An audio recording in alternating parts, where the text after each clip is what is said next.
కోరుట్ల పట్టణానికి 5 కిలోమీటర్ల సమీపంలో ఉన్నటువంటి వెంకటాపూర్ గ్రామం నందు గల శ్రీ వెంకటేశ్వర స్వామి దేవస్థానం నవంబర్ 1 నుండి 7వ తారీఖు వరకు వెంకటేశ్వర స్వామి జాతర కలదు. 2వ తారీఖు నవంబర్ 2 నాడు అన్నదాన కార్యక్రమం మరియు శ్రీవారి కళ్యాణము కలదు.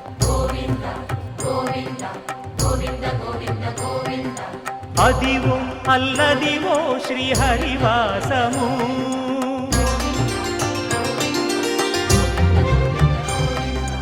అదివో అల్లదివో శ్రీహరివాసము, 10,000 శేషుల పడగలమయము. అదివో అల్లదివో శ్రీహరివాసము, 10,000 శేషుల పడగలమయము.